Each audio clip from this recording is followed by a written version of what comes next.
ہوگا کہ آپ نے بالکل صحیح بولا کہ کراچی کی ایک ریپرزینٹیٹو ہے متحدہ قومی موومنٹ.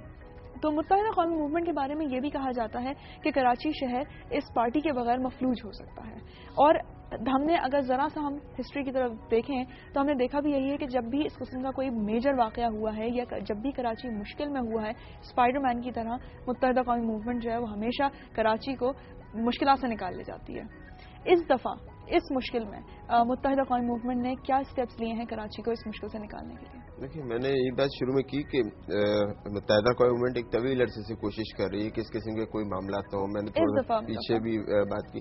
تو ایک تو دیکھا جائے گا فرائیڈے سے ہم مختلف جماعتوں کے ساتھ ڈائلاگس کر رہے تھے. سیٹرڈے کو اس حوالے سے ایک خیر سگالی کا ایک وفد اس شہر میں ڈیولپ ہوا. کینورڈ اس نے موو کیا مختلف پارٹیز کے ہیڈ کوارٹرز پر اور ایک میسج فلوٹ ہوا کہ جی we all are one and we want peace and integrity in the city. تو وہ ایک میسج تھا بڑا اسٹرانگ. پھر اس کے بعد یہ سلسلہ جاری رہا. گورنر سندھ ڈاکٹر رشید العباد خان صاحب کی بے انتہا کوششیں ہیں کہ میرے خیال سے یہ ڈیڈ ٹولز اور بھی بڑھ سکتی تھی یا اور بھی معاملات بگڑ سکتے تھے. لیکن اگر دیکھا جائے تو متحدہ قومی موومنٹ کا رول بے انتہا واضح ہے کہ ایک تو کوارڈینیشن جو تھا وہ کسی بھی لمحے پر ختم نہیں ہوا کسی بھی جماعت کے ساتھ. متحدہ قومی موومنٹ کی لیڈرشپ کی طرف سے کوئی بھی ایسا بیان نہیں آیا جو شاید معاملات کو خراب کر دیتا یا اس قسم کی ہوا مزید اور بڑھ جاتی. اور میں دیگر جماعتوں کا رول بھی اس میں کروں گا. انہوں نے بھی بڑا پازیٹیو رول پلے کیا ہے. اور میں یہ سمجھتا ہوں کہ ہم میں سے کوئی بھی یہ نہیں چاہتا کہ شہر میں امن اور سکون تہ و بالا ہو.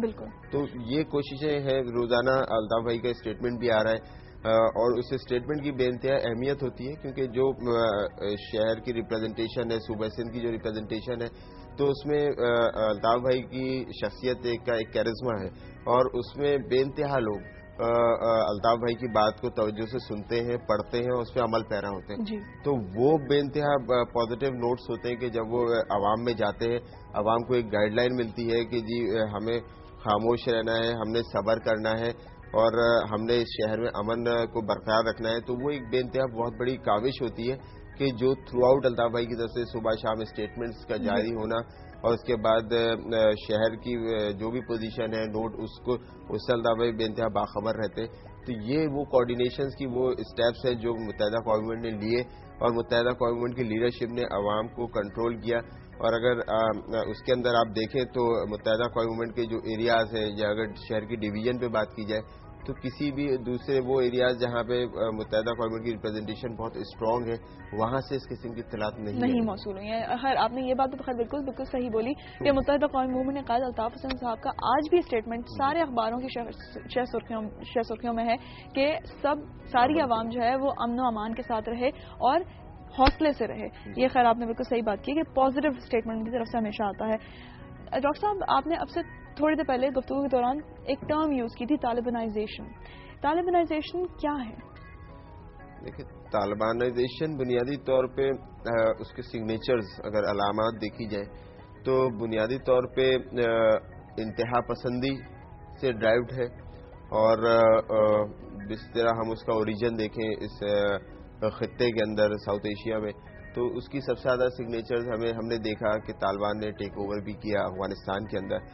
پھر اس کے بعد وہاں پہ ان کو ڈیفیوز ہونا پڑا اور پھر اس کے بعد وہ دیگر جو جوائننگ جو کنٹریز تھے وہاں پھیلتے گئے. تو جو سائنز ہیں تو وہ پاکستان کے اندر اس کی علامات اور کراچی کے اندر بے انتہا پائی جاتی ہے. تو کیا یہ مائیگرنٹس ہیں جو اس طرف سے آئے ہیں؟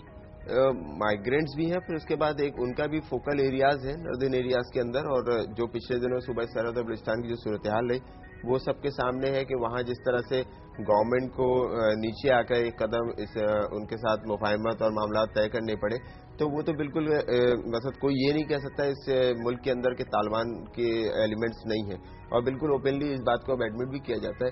تو جو سگنیچرز ہیں جو ملے جس قسم کی جو کارروائی وہ کرتے آئے ہیں ماضی میں بھی وہ شہر کے اندر بھی نظر آئی. پھر اس کے بعد جو خاص طور پہ کچھ سائنز اینڈ سگنیچرز ہیں کہ جس طرح سے خاص طور پہ مطلب ہر جو ٹرینڈ ہے اس کے اپنے الگ سائنز ہوتے ہیں کہ مثال کے طور پہ کیا ویڈیو کے کاروبار کو بند کرا دیں, پھر اس کے بعد خواتین کی آمد و رفت پہ پابندی لگا دیں, اسکول اور کالجز کو بند کرنا شروع کر دیں. تو یہ بڑی واضح سگنیچرز ہیں جو اس قسم کے انتہا پسند ایلیمنٹس کی طرف سے نظر آتی ہے, کسی اور جماعت کی طرف سے نظر نہیں آ رہی ہے.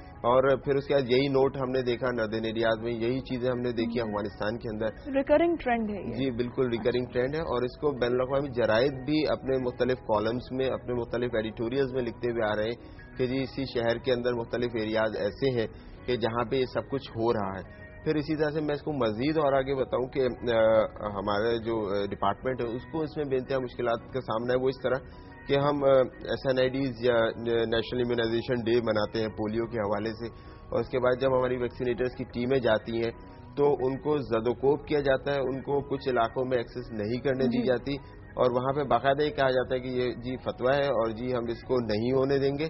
اور یہ مقصد، یہ تو میں اپنے ڈپارٹمنٹ والے سے بات کر رہا ہوں، لیکن جو میں نے باقی سگنیچر بتایا وہ اسی شہر کے اندر نظر آ رہے ہیں. اور یہی چیز ہم نے دیکھی لال مسجد کے حوالے سے بھی اسلام آباد میں، کہ وہاں یہ سب کچھ ڈیولپ ہونا شروع ہوا. اور اگر کوئی یہ کہتا ہے کہ جی طالبانائزیشن کا وجود نہیں ہے، تو جی فیڈرل کے اندر جب یہ سب کچھ ہو سکتا تھا اس ملک کے وفاق کے اندر، تو پھر اس شہر کے اندر بھی یہ سب کچھ ہوتا ہوا نظر آ رہا ہے اس وقت. ڈاکٹر صاحب یہاں پر ہمیں بہت